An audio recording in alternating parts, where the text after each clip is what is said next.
Well, good evening, friends. Mark Holmes here, and as always, I want to thank you all for watching, commenting, subscribing, and being part of the Jobu Sports Report. Without you guys, as well as you ladies, you know that this literally, and I mean literally, does not work. All right, so I'm back home, man. It's been a long day. I was back here at 6 a.m. this morning doing my first morning video.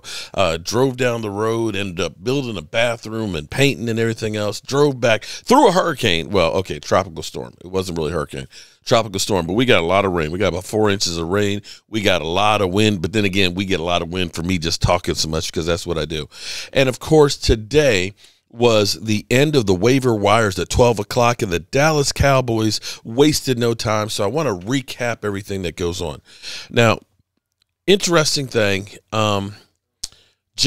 I used to play football at JMU, okay, or actually, as Charles Haley would say, he played football. I was on the team, special teams, but still, you know, it was college football, okay? I can say I ran my ass on a football field full speed, okay? Slammed into other people, and I made some tackles. So I can say I played college football. Not a lot, but I played, okay? And when I played at JMU, it was really still in JMU's infancy. We didn't have a lot of success, although we actually had some great players from Gary Clark and, of course, Charles Haley and stuff. But now JMU is actually becoming like a football factory. There's actually quite a few players that are in the NFL from JMU. They are Division 1A is what I still will say till the day I die, because that's what we were.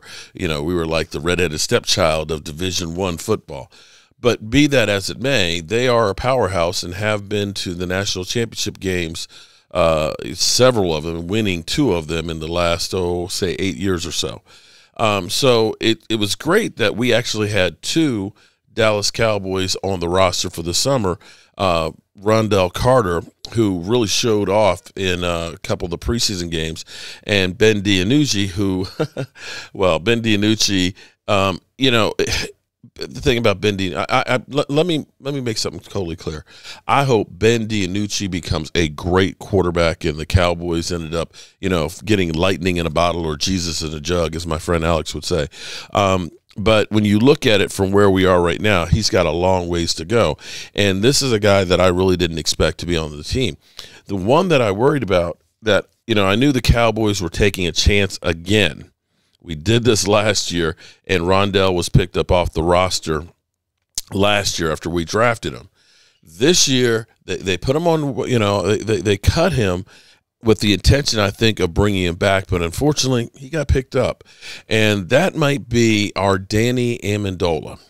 And I don't know if you remember or how old you guys are, but when we were on Hard Knocks the last time, we had a young receiver, Danny Amendola, who was a likable guy, you know, but he just didn't seem like he was good enough.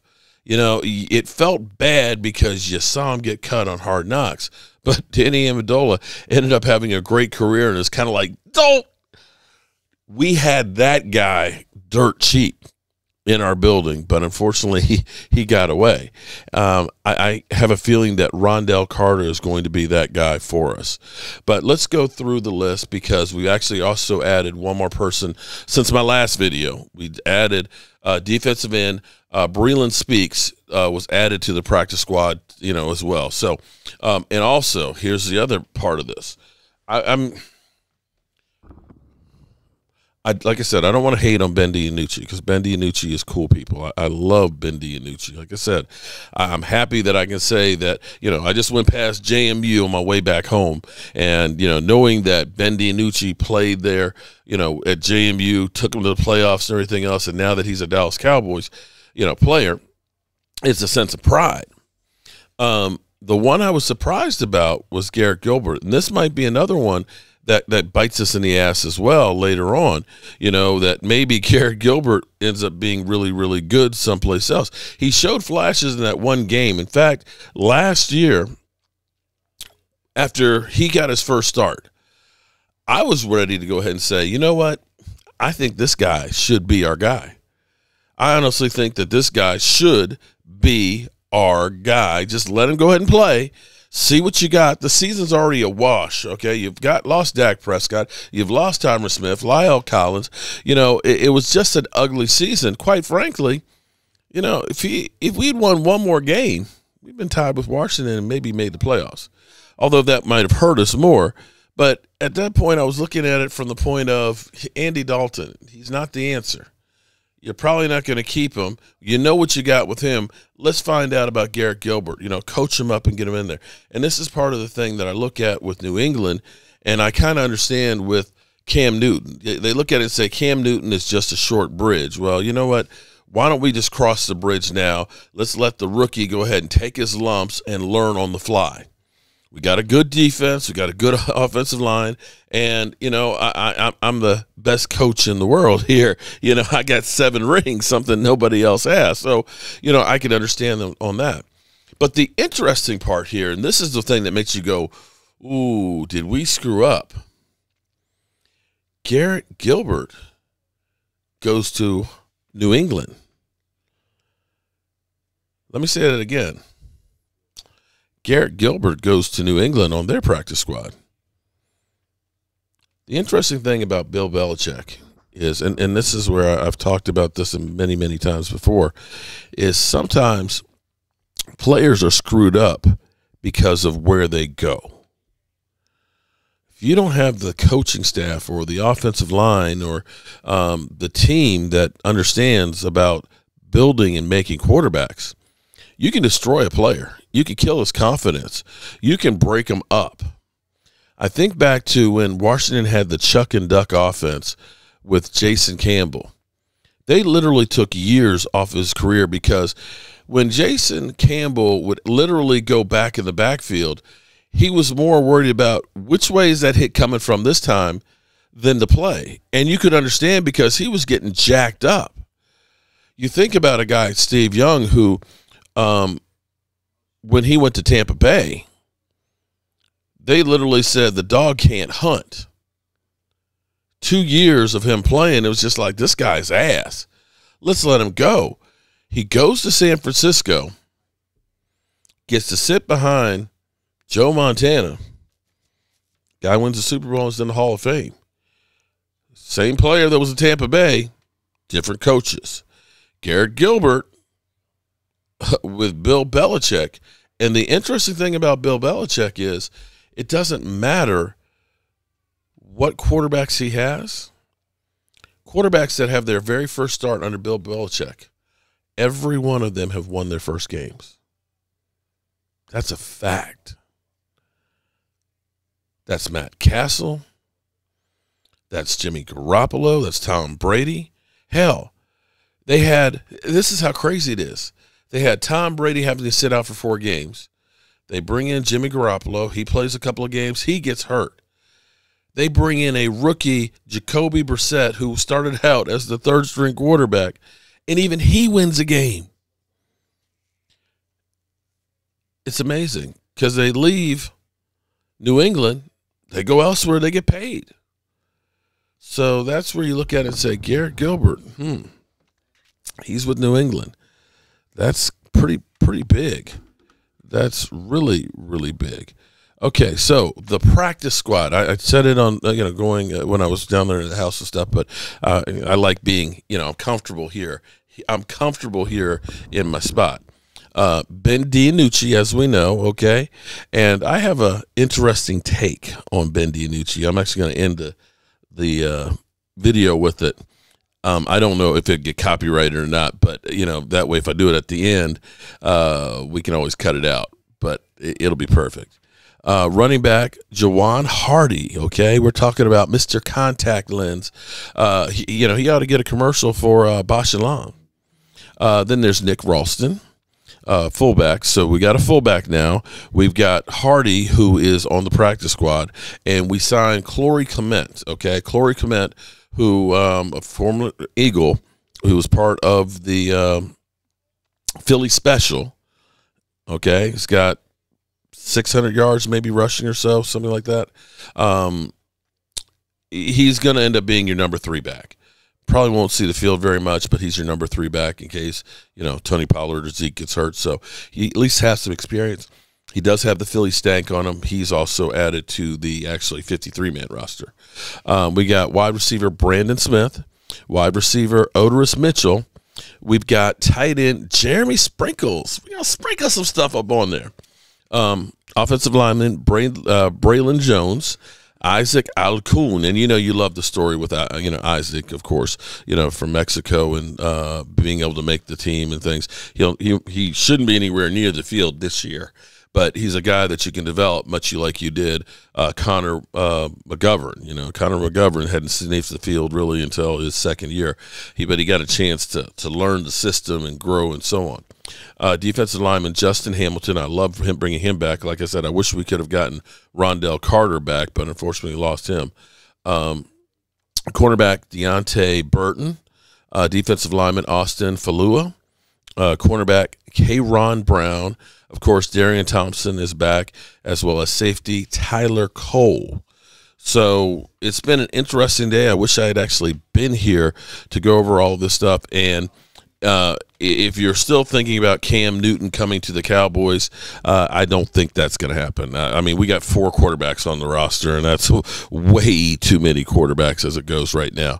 And as we sit here, we are 7 days, 23 hours, 45 minutes, and 11 seconds away from playing Tampa Bay. So our focus now, because the team gets back on the field tomorrow. That's right. They start practicing. We talking about practice. They start practicing tomorrow, and they have 5 practices, only 5 practices to get ready for Tampa Bay. That's it. 5. I got 5 on it. Now, Tampa Bay. I'm not going to say that the Super Bowl champions aren't good. I'm not. But Tampa Bay has brought back everybody from the year before. And the interesting thing to me about that is bringing back everybody. I have this saying, and you can agree with it or not agree with it. There's been a lot of things, big things, IBM and Xerox, that were the king. Blockbuster Video. Earls. Remember Earls? The thing is, and I remember this company that a friend of mine worked at. They said, because this was the beginning of the internet really kind of exploding, from, Instagram and Twitter and things like that. And, I was saying that you have to look differently, that commercials and the money that are spent on TV commercials, I said, you don't get the return. I said, as, Netflix was growing up and having, of course, the DVRs and people beginning to get their stuff online, buying an ad space on regular TV cost a boatload of money for very little return. I said, the problem is you're buying space that everybody is seeing at that hour. Whereas the internet was beginning to micro-target. If you were a micro-influencer, let's say like my daughter, okay? She is a fashion blogger. She has her fans that follow her, that believe in her, that will do things because they are influenced by her, which is how everything is. So are you better off spending, $100,000 buying an ad to go on ABC that's broadcasted to everybody, or are you better off spending $1,000 to a micro influencer, giving them some of the product to reach the exact audience that you want? And they were like, oh, no. We've been doing business for, 100 years, and that's not the way we do things. They were reluctant to change. And the problem with that is when you don't change, when you don't evolve, evolution is what it's called, you will die. I've said it to you guys many, many times, things that I did a couple of years ago that were great. My numbers were growing up. People are enjoying it and stuff. If you continue to do the same thing, guess what?